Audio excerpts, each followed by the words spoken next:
Hello there and welcome to another one of these Lexical Lab 1-minute English videos.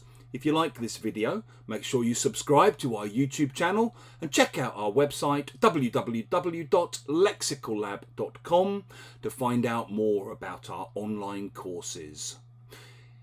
In the UK, asking how people are is often a basically predictable exchange. It sort of goes like this. Hey, how are you? Yeah, not too bad, thanks. Yourself? Yeah, I'm fine. See ya.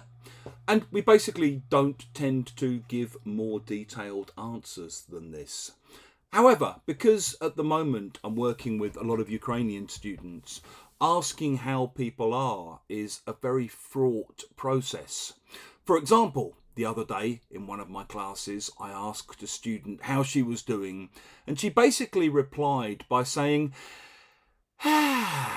I'm more or less okay, I guess, all things considered. I mean, I slept in the basement because there was yet another air raid alert. I've got a horrible cold that I can't shake off.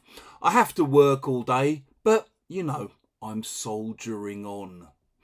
If someone soldiers on, it basically means that they keep going even though it's really difficult to do so. So maybe if you have financial difficulties in your business, people might admire you for the way that you soldier on through all of the troubles. Maybe if your partner dies or leaves you to bring up kids on your own, for example, you just have to soldier on and get on with things. Maybe if you're a researcher or you're working in a department that relies on funding, you might find that your funding gets cut and you and your colleagues decide to soldier on regardless and basically try to make sure you finish the project on your own.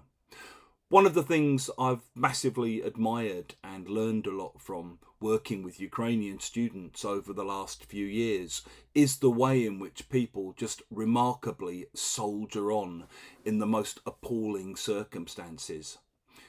If you've enjoyed this video, please do click the like button. Please share it on social media with your friends, your students, your colleagues, and in the comment section below. We'd love to see examples of how you might use soldier on.